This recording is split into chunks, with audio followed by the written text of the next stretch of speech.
Hi, my name is Greta Perez, and welcome to my presentation on managing absenteeism, reducing turnover, and retaining staff. So a few things I'm going to talk about. I'm going to explain absenteeism and ways to manage, explain turnover, the causes and consequences, and explain how healthcare organizations can improve retention of nurses. So the problem is absenteeism, turnover, and staff retention. So what is absenteeism? How do we manage it? Turnover? How can nursing turnover affect the organization? And what can organizations do to retain nurses? So absenteeism, according to Duncombe 2019, approximately 60% of healthcare workers surveyed indicated they had previously taken sick leave from work for reasons other than being genuinely sick. This comes at a cost. According to Sullivan 2018, it is well established that absenteeism in healthcare organizations is expensive, comes as a burden as well. It can be very detrimental on staff, causing a physical and mental strain, workflow disruption, because the nurses covering are already stressed out, and then they have to take the time to explain procedures and train the temporary nurses. Types of absenteeism. There are two types, voluntary and involuntary. So voluntary examples would be, oh, I just don't feel like coming into work because I have to finish my taxes, or, I need to take a day off. I have to catch up on my schoolwork. And then, I feel like going to Baltimore this weekend, but I need Friday off, so I'm going to take a sick day. Involuntary absenteeism would be true illness, injury, and family emergency.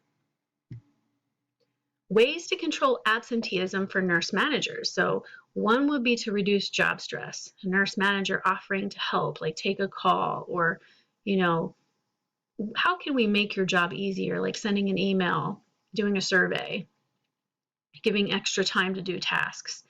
Also supporting advancement opportunity, education. They're supporting me getting my BSN, or maybe a nurse wants to move up in the organization. Improving relations. So, what if you pair two nurses that are really a great team and like each other together? That benefits everyone.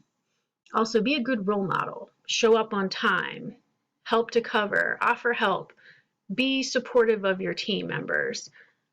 People respect their team leader, nurse manager more if they're a good role model. Reward good attendance. Maybe publicly announce in a team a huddle saying, great job today. Your attendance in the past month has been perfect, or the past year, and publicly announce that. Also, enforcing absenteeism policy. So you have to be fair across the board with the same rules for the same people. There can't be any favoritism. Organization factors for absenteeism. So Duncombe 2019 survey showed that the top 3 reasons for absenteeism were, number 1, disputes over scheduling. So 66% of people said that was the number 1 reason. Let's just say someone needed to take a day off for their cousin's wedding. They requested it but didn't get it, so they just didn't show up. Number 2, organizational culture. 61% said, it's just normal. It's the norm for people to not show up. Number 3, having call-in sick benefits. So 47% said, they had sick benefits, so they used it. Turnover explained, causes and consequences. So turnover, according to Sullivan 2018, employee turnover is the number of staff members who vacate a position. So some causes of turnover, voluntary turnover would be, an employee found another job that maybe pays more or is closer to their home. Involuntary turnover would be staff cuts, which is unfortunate. Consequences to turnover. So it's very expensive hiring and training new nurses. Also, you have to pay other nurses overtime to cover the missing nurses. Physical and mental strain on the nurses covering. And then, so that causes just more stress, which might cause a turnover spiral. I can't take it anymore, and more people leave. Which really causes workflow and communication disruption because things get lost in translation, and this ultimately affects the patients. Understanding voluntary turnover, how organizations determine the causes. Number 1, you can ask the exiting employee's supervisor, why did this employee leave? Number 2, exit interview with the departing employee. So oftentimes staff that Human Resources Department does this. So with the first two, employees are often not honest for the reason why they're leaving. They might be diplomatic and say, oh, this salary is more and we have a lot of bills. And so number 3 would be a good way to find out the truth. So sending a survey to former employees weeks or months later might be more useful, because I think they're more apt to be truthful and honest of the reason why they were leaving. So retaining staff. According to Duncombe 2019, shortages of healthcare workers may undermine organizational productivity, threaten financial stability, and jeopardize delivery of quality patient care. So job satisfaction is so important. Sullivan 2018 said patient satisfaction was found to be linked to nurses' job satisfaction. So if the nurses are happy, the patients are happy. Employee engagement, supporting this, huddles, meetings, group activities, and employees feel like they're more of a team. Having a healthy work environment, well, this was put to the test this past year because of COVID and the lack of PPE. So that's very stressful. And also, always the back injuries and safety with infections. Improving salaries.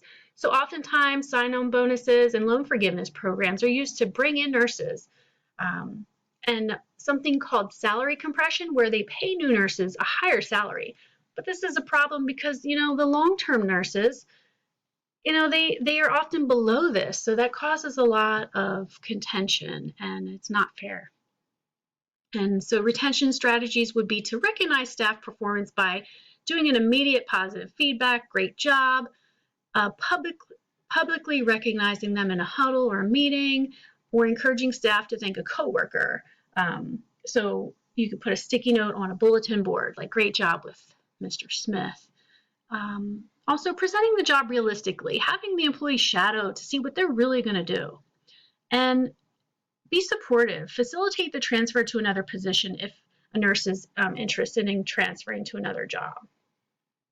Video on reducing turnover, staff retention challenges.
let's get personal. How has absenteeism, turnover, and retention affected your department? Think about it. For me, there's a mass retirement right now due to baby boomers. And also, there was an increase in FMLA. There's some people that we just don't think are coming back. So because of that, we had to get emergency approval to hire nurses because we're so short. And this shortage is leading to overtime, increased stress for nurses, management, and ultimately a decrease in quality of patient care that we're used to giving. So just think about how it's affected you. And here are my references. I also wanted to thank you for listening to my presentation, and I hope you have a great day.